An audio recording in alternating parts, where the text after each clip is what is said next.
இந்த 70-80 வயசுல இருக்கிற என்னுடைய அம்மா, பாட்டி, அப்பா, தாத்தா இவங்க எல்லாரும் நம்ம வீட்டு புள்ள விஜய், நம்ம வீட்டு புள்ள விஜி அப்படின்னு சொல்றதெல்லாம் உங்க காதுல விழலையோ? இந்த உண்மையெல்லாம் வெளியில சொல்லிராதன்ட்டு 2 பேரும் நல்லா கவனிச்சு அமிச்சாங்களோ?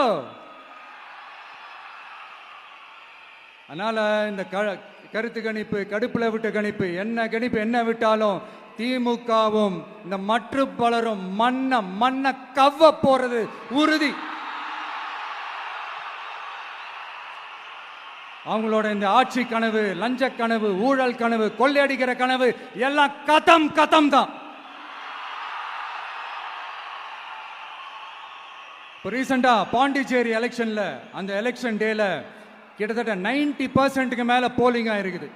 விட்டா 100% ஆயிருக்கும் போல் இருக்கு. அதே மாதிரி போலிங் நம்ம தமிழ்நாட்டில் நடக்குதா இல்லையான்னு பாருங்க.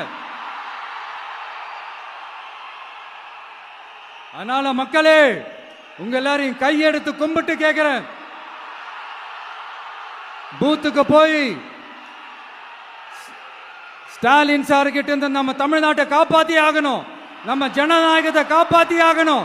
என்ன பிஸியா இருந்தாலும், என்ன வேலையா இருந்தாலும், என்ன வெளியூர்ல இருந்தாலும், எந்த பூத்துல உங்களுடைய ஓட்டு இருக்குதோ அங்க வந்து தயவு செஞ்சு நம்மளுடைய விசில் சின்னத்துக்கு உங்க ஓட்டு போடுங்க. தயவு செஞ்சு உங்க விஜய்க்கு ஒரு வாய்ப்பு கொடுங்க. இந்த நேரத்தில் வெளிநாட்டில இருந்து பணம் செலவு பண்ணி பிளைட் டிக்கெட் புக் பண்ணி இங்க வந்து ஓட்டு போட வந்த நம்மளுடைய நண்பிகள் உங்கள் அனைவருக்கும் இந்த நேரத்தில் என்னுடைய நன்றியை தெரிவிச்சுக்கிறேன்.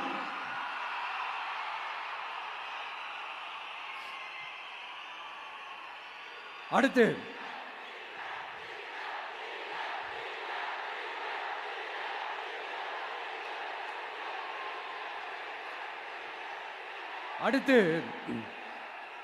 ஏதாவது ஒரு பிரச்சனைனா விஜய் வெளியவே வரமாட்டாராம்.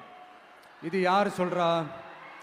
இந்த மற்றும் பலர் கட்சியில் ஒருத்தர் இருக்கிறார்ல, 10 தடவை தோத்து போனாரு,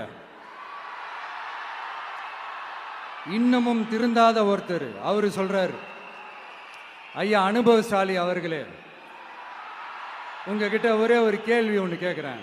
இந்த சேலத்துக்கு பக்கத்தில் இருக்கிற அந்த தொகுதியில் மட்டுமே போய் பதுங்கிக்காம தமிழ்நாட்டில் வேற ஏதாவது ஒரு தொகுதியில் நின்று உங்களால் ஜெயிச்சு காட்ட முடியுமா?